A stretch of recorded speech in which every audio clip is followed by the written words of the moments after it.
Today's sermon, When the Battle Comes Home, coming from the scripture of Matthew 10, verses 34 to 36. And it reads, Do not think that I have came to bring peace on earth. I did not come to bring peace, but a sword.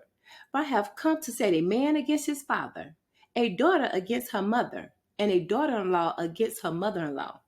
A man's enemy will be those of his own household.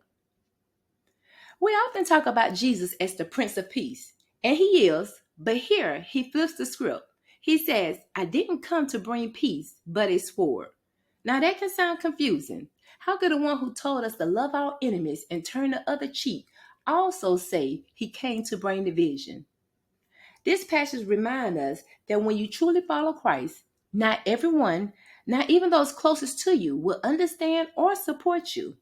Sometimes the first opposition you'll face for walking with Jesus comes from your own house. Today I got 3 points I'd like to share with you. My first point is the sword of separation. Now Jesus isn't talking about a physical sword. He's talking about the sword of truth. When truth shows up, it cuts, it divides. It separates light from darkness, loyalty from compromise, and conviction from comfort.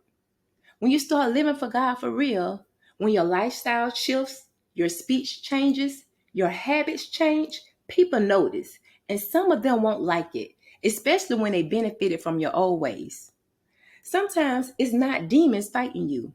It's discomfort in those around you because your growth exposes their stagnation.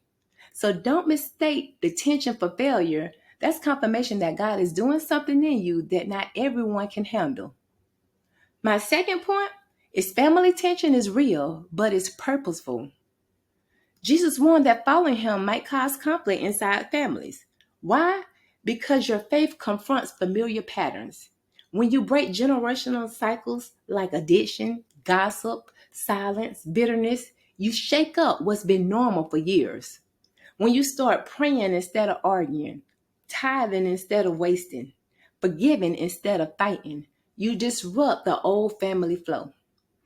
And the enemy will often use familiar voices to discourage you from changing. That's why Jesus said a man's enemy will be those of his own household, not because they hate you, but because they don't understand the new you. So don't let their misunderstanding make you retreat. God is using your transformation as a testimony.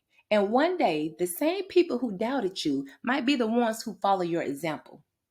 My third and final point, peace comes after the battle. Jesus wasn't saying he doesn't bring peace. He was saying his peace isn't cheap.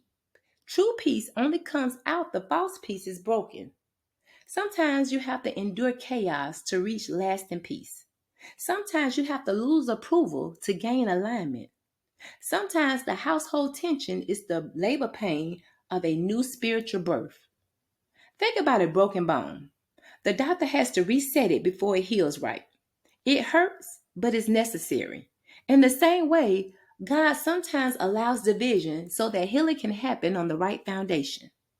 So, in conclusion, following Jesus will cost you something. Sometimes relationships, sometimes comfort, sometimes being misunderstood by your own people.